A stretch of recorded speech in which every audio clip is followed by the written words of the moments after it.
Ruben Amorim has really been through quite a lot since joining United, and he's only played one game. And I'm really interested to actually have a look into what I think is going through this man's mind. Coming to Man United is always such a big deal, and there's always so much that comes with the job outside of just football. So I want to take a little look into his interview with Sky Sports. Now, specifically, the reason why I want to look at this interview is that it was live. He was stood next to Roy Keane, so extra pressure there. It came right after the draw against Ipswich, and on top of that, he had to sort of answer this after having really said so much during the week in the build-up to this. More on that in a minute. So I've gone through that interview. There's a few things that he said that I want to look at and kind of shed a bit more light on what my opinion is in terms of what is going on up here. Now, his very first response to kind of an open question as to how he felt the game went was, "My players were thinking too much during the game, not just on the ball, but where they are supposed to be." And then went on to say, "When you score one goal, then you have to control the ball, the tempo of the game. We cannot do it at the moment, but they tried, they really tried." So I think things we get from this here straight away is his first instinct is he wants to protect these players. He knows he's got to work with them. He knows that in the process of getting the best out of them, he can't hang them out to dry every time that something goes wrong. But at the same time, there's clearly a sense of frustration there. He does accept that they don't understand all the instructions, but there's definitely, I think, a bit of a frustration at the fact that they don't read situations in games. If you go one goal up, how do you handle the game? How do you treat the ball? As you can see in the game, we kind of lost control of everything, and he basically said that they can't do it. And that is where I said in my warm down about, has he realised these players are maybe not as good as he hoped they were? And is the reality setting in that actually trying is the best that he can hope for from them? I think this rolls over into a second quote as well. Now, the second quote is, "Everyone talks about the 3-4-3. That is not the concern. The system is a system, but the understanding of the game, I think we have to improve a lot in this area." Again, that frustration sort of filtering through. The sort of system has been talked about, has kind of been dissected, discussed, debated before and after this game in great detail. But one thing he's pointed out that has been a consistent issue with United players is, okay, well, how do we manage this game? What do we do? Countless times I've seen myself how we start games, how we start second halves, how we react to going a goal up, how we react to going a goal down. The kind of players don't seem to sort of read those situations, and that is a big issue because he can't coach that. He can't teach you that. He can't control the opposition. And I think he's sort of laying out there a little bit that he needs to see them and needs them to kind of understand that is something to work on, and that his tactics are not some sort of magic cure for everything that's been going wrong for them. There's going to have to be some ownership taken from the players here, and I think he's kind of trying to impress that with what he's saying there. Now, in the face of maybe some calls to be a bit more pragmatic, Ruben Amorim had the following to say. This is kind of him describing the options here. So it was, we can try to just win games and not risk anything in this moment. And I can guarantee next year at the same stage, we will have the same problems. I think he's justifying himself there.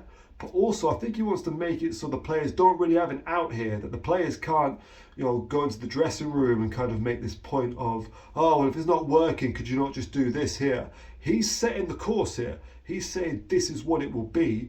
I'm pressing this home and I want this to be the route to success because that is what I believe in. We can't have this sort of situation where Casemiro and Varane are talking about Ten Hag could be a bit more like Ancelotti and so on. He wants to root that out straight away. He's putting a sort of his flag in the ground. He wants the club to back him and to say, this is going to be the way we're going to do it. We're going to do this also for the long-term success and the future here. And that there will maybe be some issues with it, but this is the way that it's got to be. And what I'm instructing you on has to be followed through on for it to work. Now, he also spoke a bit more in detail about the game and actually named some names as well. I'm a bit on the fence as to how much this is really beneficial for him in terms of how the media pick everything apart in England. But he spoke in a bit of detail about the game. He said, if you see the first half, we were a little bit afraid. The number 5, Sam Morsy, was always alone and we have to jump on him. Hutchinson was always in the dead space. Johnny Evans should be pressing that guy. But we had 2 days. Now this very sort of explicit naming of players, identification of specific situations, I think is a bit of a telling insight into what he's instructing and what he's putting across to these players. And he's almost laying it out in public to be clear that this is the amount of detail that I'm looking at. And these are probably details of the press that he has sort of forced or impressed upon them. Now, you can look at Jamie Carragher, I think, do some good examples of Monday Night Football. I think I'll link that below on what he wants from the press and what that looks like. And again, I said it yesterday, I've probably said it many times, as many other people have. There is no sort of a half press. You can't be a little bit pregnant, as Ralph Rennick said. You either press or you don't. And the issues that you have do sometimes arise from that. You've got to get on top of players in the midfield. You've got to get on top of players who are finding spaces. And that also links into that game intelligence. Amorim is really looking for a full overhaul of what the players think, what they do, and that has to come. And the pressure's on to do it quickly because I don't think he wants this season to slip away. He maybe hinted that he didn't want the job right now, but having taken it, I'm glad he's taken the ownership to say, well, I can't make that excuse. I took the job. This has to happen now. Now, with all these quotes and things that I've picked out, just from this one live interview, as I said, I wanted that genuine reaction of what he was sort of thinking and feeling.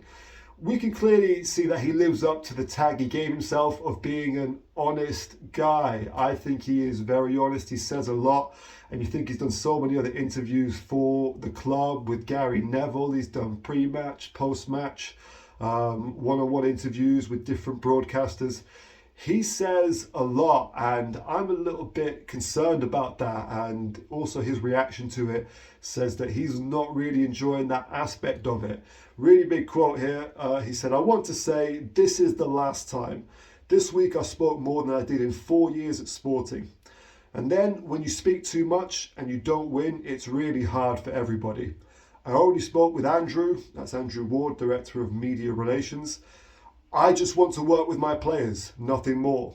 But I understand this is a different game here. Look, it is Man United. It is different.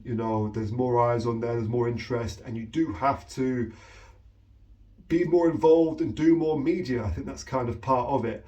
But him saying he wants to do less, I think is a really, really good point for him to make as well.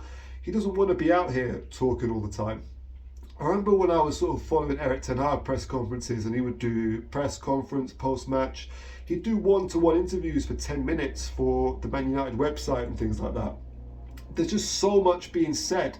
And maybe they do this at other clubs as well. I don't follow it that closely, but there's so much that you can pick apart about there. And as Ruben Amorim says, you speak too much and you say too much, and it makes it hard for everyone because there's so many of those words that can be used against you by the media, that players can interpret, that agents can maybe pick up on and say things about, and that really is something that is not helpful at all.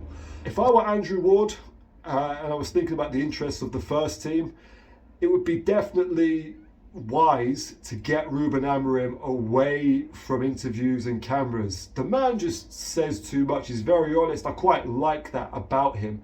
He kind of speaks very openly and factually and not in a malicious way, but I don't think it's a good idea for the long-term sort of prospects of this job going well and managing that pressure. Get him away from the interviews, not just because he doesn't like it, but because I think it's going to have a very sort of potentially damaging impact on him if the results do not go his way. I think in summary, really key here is you need to get him just in there, coaching, managing this here. Get the circus out the way, focus on the football, be a football club. He is a head coach, coaching is the first and foremost responsibility here. He looks to me a little bit like a guy who is already frustrated. Things are not where he expected them to be necessarily, and the job, I think, is bigger than what he had maybe anticipated, even though it wasn't something he necessarily wanted at this point in the season. It's going to be interesting to see how it follows. I hope for his sake that he spends more time on the training pitch and also tempers those answers to the media a little bit, because I think that's going to have to be the case if he wants to actually keep something for himself and stop headlines being generated about him. But yeah, a man with a lot on his plate, and it looks like a man who is realising that is the case. So let's hope that Ruben Amorim keeps well, keeps going, and works his way through this, and hopefully we start seeing the wins coming. Thank you for watching that. I hope you thought that was interesting, and maybe you share some insights. If you don't agree, let me know. If you do agree, let me know. But yeah, I'll catch you guys in the next one. Thanks for watching.